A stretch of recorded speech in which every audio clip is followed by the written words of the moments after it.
Bago kami pumunta ng Taipei ay nag-decide muna kaming kumain mga kalude. At itong restaurant na to ay kilala dito sa Taichung at pinipilahan ng mga customer.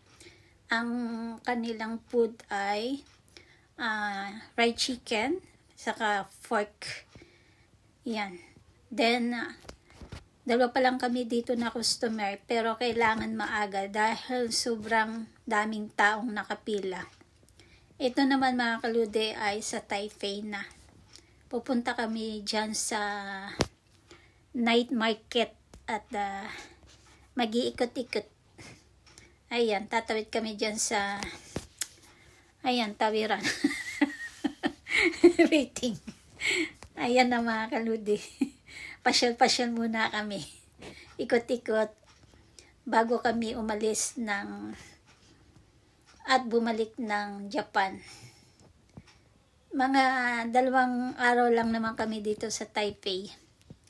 Bago kami umalis, ayan, ito ay sa park ng Taipei. Yan, di ba? Ang gandang tingnan. Green na green ng kulay. Di ba? Ang lawak kaya ng park, pwede ka dyan mag-jogging. Maraming nagja-jogging sa kami mga turista din pumapasok dito. Ay, di ba? Ayan na. Ikot-ikot lang kami dyan mga kalude. Kasi mga hapon pa yung aming flight. Yan. May nakita akong ewan ko anong symbol na yan. Basta binidyohan ko na lang siya.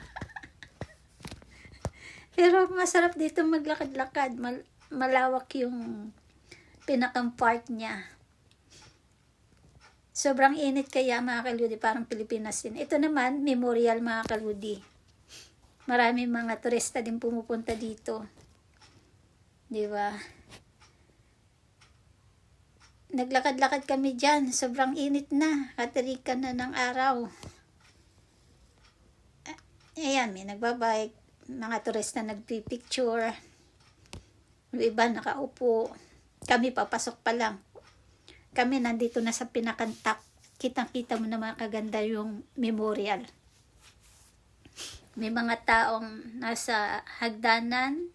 Kasi may mga gwardiya dyan nag-perform. Pinapaligiran nila yung gwardiya. Kami naman umakyat kasi nga sobrang init mga kaludi. Hindi ko matiis yung sobrang init. At kitang-kita mo naman yung paligid. Yung mga building. Masarap mamasyal.